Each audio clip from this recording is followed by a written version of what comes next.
আসসালামু আলাইকুম বন্ধুরা, আপনারা ইতিমধ্যে শুনেছেন হজরত হুদ আলাইহিসসালামের জীবনী ১ নং খণ্ড। এবার শুনুন ২ নং বা শেষ খণ্ড। প্রতিদিন এরকম ইসলামিক হাদিসের ভিডিও পেতে ভিডিওতে লাইক দিয়ে চ্যানেল সাবস্ক্রাইব করুন। হজরত হুদ আলাইহিসসালাম স্বীয় কওমে আদকে শিরক পরিত্যাগ করে সার্বিক জীবনে তাওহীদ প্রতিষ্ঠার আহ্বান জানান। তিনি তাদেরকে মূর্তিপূজা ত্যাগ করার এবং জুলুম ও অত্যাচার পরিহার করে ন্যায় ও সুবিচারের পথে চলার উদাত্ত আহ্বান জানান। কিন্তু নিজেদের ধনৈশ্বর্যের মোহে এবং দুনিয়াবী শক্তির অহংকারে মদমত্ত হয়ে তারা নবীর দাওয়াতকে প্রত্যাখ্যান করে। তারা বলল, তোমার ঘোষিত আজাব কিংবা তোমার কোনো মুজেজা না দেখে কেবল তোমার মুখের কথায় আমরা আমাদের বাপ দাদার আমল থেকে চলে আসা উপাস্য দেবদেবীদের বর্জন করতে পারি না। বরং আমরা সন্দেহ করছি যে আমাদের দেবতাদের নিন্দাবাদ করার কারণে তাদের অভিশাপে তোমাকে ভূতে ধরেছে ও মস্তিষ্ক বিকৃত হয়ে তুমি উন্মাদের মতো কথাবার্তা বলছ। তাদের এসব কথার উত্তরে হজরত হুদ আলাইহিসসালাম পয়গম্বর সুলভ নির্ভীক কণ্ঠে জবাব দেন যে, তোমরা যদি আমার কথা না মানো তবে তোমরা সাক্ষী থাক যে একমাত্র আল্লাহ ছাড়া তোমাদের ওইসব অলিক উপাস্যদের আমি মানি না। তোমরা ও তোমাদের দেবতারা সবাই মিলে আমার অনিষ্ট সাধনের চেষ্টা কর, তাতে আমার কিছুই হবে না আল্লাহর হুকুম ছাড়া। তিনি আমার পালনকর্তা, তার উপরেই আমি ভরসা রাখি। যারা সরল পথে চলে আল্লাহ তাদের সাহায্য করেন। অহংকারী ও শক্তি মদমত্ত জাতির বিরুদ্ধে একাকী এমন নির্ভীক ঘোষণা দেওয়া সত্ত্বেও তারা তার কেশাগ্র স্পর্শ করার সাহস করেনি। বস্তুতঃ এটা ছিল তার একটি মুজেজা বিশেষ। এর দ্বারা তিনি দেখিয়ে দিলেন যে তাদের কল্পিত দেবদেবীদের কোনো ক্ষমতা নেই। অতঃপর তিনি বললেন, আমাকে যে সত্য পৌঁছানোর দায়িত্ব আল্লাপাক দিয়েছেন সে সত্য আমি তোমাদের নিকটে পৌঁছে দিয়েছি। এক্ষণে যদি তোমরা তা প্রত্যাখ্যান করতেই থাক এবং হঠকারিতার উপরে জিত করতে থাক, তাহলে জেনে রেখ এর অনিবার্য পরিণতি হিসাবে তোমাদের উপরে আল্লাহর সেই কঠিন শাস্তি নেমে আসবে, যার আবেদন তোমরা আমার নিকটে বারবার করেছ। অতএব তোমরা সাবধান হও, এখনও তওবা করে আল্লাহর পথে ফিরে এসো। কিন্তু হতভাগার দল হজরত হুদ আলাইহিসসালাম এর কোনো কথায় কর্ণপাত করল না। তারা বরং অহংকারে স্ফীত হয়ে বলে উঠল, আমাদের চেয়ে বড় শক্তিধর এই পৃথিবীতে আর কে আছে? ফলে তাদের উপরে এলাহি গজব অবশ্যম্ভাবী হয়ে উঠল। যে যা না দেখে কেবল তোমার মুখের কথায় আমরা আমাদের বাপ দাদার আমল থেকে চলে আসা উপাস্য দেবদেবীদের বর্জন করতে পারি না, বরং আমরা সন্দেহ করছি যে আমাদের দেবতাদের নিন্দাবাদ করার কারণে তাদের অভিশাপে তোমাকে ভূতে ধরেছে ও মস্তিষ্ক বিকৃত হয়ে তুমি উন্মাদের মতো কথাবার্তা বলছ। তাদের এসব কথার উত্তরে হজরত হুদ আলাইহিসসালাম পয়গম্বর সুলভ নির্ভীক কণ্ঠে জবাব দেন যে, তোমরা যদি আমার কথা না মানো তবে তোমরা সাক্ষী থাক যে একমাত্র আল্লাহ ছাড়া তোমাদের ওইসব অলিক উপাস্যদের আমি মানি না। তোমরা ও তোমাদের দেবতারা সবাই মিলে আমার অনিষ্ট সাধনের চেষ্টা কর, তাতে আমার কিছুই হবে না আল্লাহর হুকুম ছাড়া। তিনিই আমার পালনকর্তা, তার উপরেই আমি ভরসা রাখি। যারা সরল পথে চলে আল্লাহ তাদের সাহায্য করেন।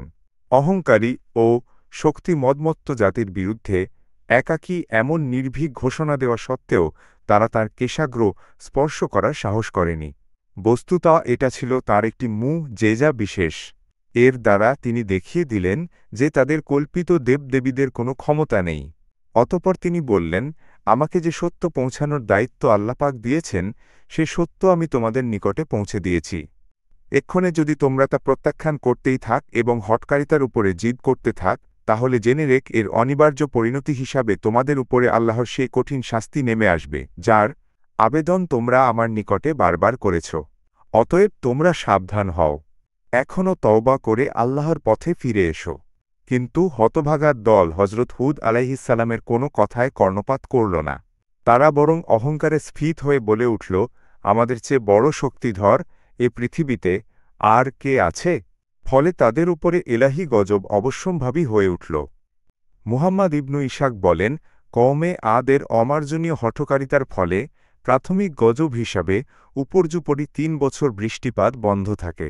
তাদের শস্যক্ষেতসমূহ শুষ্ক বালুকাময় মরুভূমিতে পরিণত হয়। বাগবাগিচা জ্বলে পুড়ে ছারখার হয়ে যায়। এতৎসত্ত্বেও তারা শিরক ও মূর্তিপূজা ত্যাগ করেনি। কিন্তু অবশেষে তারা বাধ্য হয়ে আল্লাহর কাছে বৃষ্টি প্রার্থনা করে। তখন আসমানে সাদা, কালো ও লাল মেঘ দেখা দেয় এবং গায়েবী আওয়াজ আসে যে, তোমরা কোনটি পছন্দ করো? লোকেরা কালো মেঘ কামনা করল। তখন কালো মেঘ এলো। লোকেরা তাকে স্বাগত জানিয়ে বলল, হাজা আরিয়ুম মুমতিরুনা, অর্থাৎ এটি আমাদের বৃষ্টি দেবে। জবাবে তাদের নবী হুদ আলাইসাল্লাম বললেন, বাল হুয়া মাস তাউজাল তুম বিহি রিহুন ফিহা আজাবুন আলিম তুদাম্মিরু কুল্লা শাইইম বি আমরি রব্বিহা, অর্থাৎ বরং এটা সেই বস্তু যা তোমরা তাড়াতাড়ি চেয়েছিলে। এটা এমন বায়ু যার মধ্যে রয়েছে মর্মন্তুদ আজাব। সে তার প্রভুর আদেশে সবাইকে ধ্বংস করে দেবে। ফলে অবশেষে পরদিন ভোরে আল্লাহর চূড়ান্ত গজব নেমে আসে। 7 রাত্রি ও 8 দিন ব্যাপী অনবরত ঝড় তুফান বইতে থাকে। মেঘের বিকট গর্জন ও বজ্রাঘাতে বাড়িঘর সব ধসে যায়। প্রবল ঘূর্ণিঝড়ে গাছপালা সব উপরে যায়। মানুষ ও জীবজন্তু শূন্যে উত্থিত হয়ে সজোরে জমিনে পতিত হয় এবং এভাবেই শক্তিশালী ও সুঠাম দেহের অধিকারী বিশালপ্পু আদ জাতি সম্পূর্ণরূপে ধ্বংস ও নিশ্চিহ্ন হয়ে যায়। আল্লাহ বলেন, এছাড়াও তাদের জন্য রয়েছে চিরস্থায়ী অভিসম্পাদ দুনিয়া ও আখিরাতে। আয়েশা রাদিয়াল্লাহু তাআলা আনহা বলেন, রাসূলুল্লাহ সাল্লাল্লাহু আলাইহি ওয়াসাল্লাম যখন মেঘ বা ঝড় দেখতেন তখন তার চেহারা বিবর্ণ হয়ে যেত এবং বলতেন, হে আয়েশা, এই মেঘ ও তার মধ্যকার ঝঞ্ঝাবায়ু দিয়েই একটি সম্প্রদায়কে ধ্বংস করা হয়েছে, যারা মেঘ দেখে খুশি হয়ে বলেছিল, এটি আমাদের জন্য বৃষ্টি বর্ষণ করবে। রাসূলের এই ভয়ের তাৎপর্য ছিল এই যে, কিছু লোকের অন্যায়ের কারণে সকলের উপরেই ব্যাপক গজব নেমে আসতে পারে। যেমন ওহুদ যুদ্ধের দিন কয়েকজনের ভুলের কারণে সকলের উপর বিপদ নেমে আসে। যেদিকে ইঙ্গিত করে আল্লাহ বলেন, ওয়াত্তাকু ফিতনাতাল লা তুসিবান্নাল্লাযীনা যালামু মিনকুম খাসসাহা ওয়া'লামু আন্নাল্লাহা শাদীদুল ইক্কাব, অর্থাৎ আর তোমরা ওইসব ফিতনা থেকে বেঁচে থাক যা বিশেষভাবে কেবল তাদের উপর পতিত হবে না যারা তোমাদের মধ্যে জালেম। আর জেনে রাখো যে আল্লাহর শাস্তি অত্যন্ত কঠোর। উল্লেখ্য যে গজব নাজিলের প্রাক্কালেই আল্লাহ স্বীয় নবী হুদ ও তার ঈমানদার সাথীদের উক্ত এলাকা ছেড়ে চলে যাবার নির্দেশ দেন ও তারা উক্ত আযাব থেকে রক্ষা পান। অতঃপর তিনি মক্কায় চলে যান ও সেখানেই ওফাত পান। তবে ইবনু কাছির হজরত আলী থেকে বর্ণনা উদ্ধৃত করেছেন যে হুদ আলাইহিসসালাম ইয়ামনেই কবরস্থ হয়েছেন। আল্লাহ সর্বাধিক অবগত। কওমে আদের ধ্বংসের প্রধান কারণসমূহ। 1. মনস্তাত্ত্বিক কারণসমূহ। ক.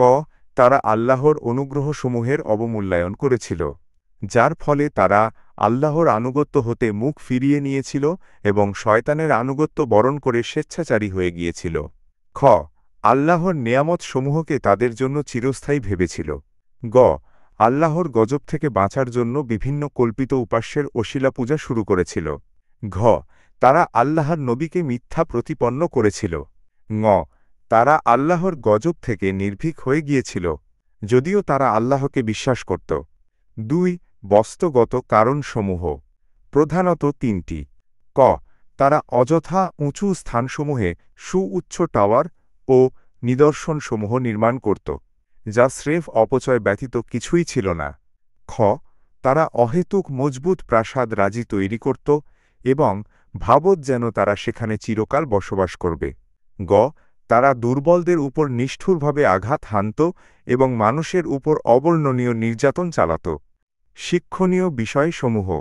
উপরোক্ত বিষয়গুলির মধ্যে বর্তমান যুগের অত্যাচারী সমাজনেতা ও জালেম সরকারসমূহ এবং সভ্যতাগর্বী মানুষের জন্য শিক্ষণীয় বিষয়সমূহ নিহিত রয়েছে। যেমন 1.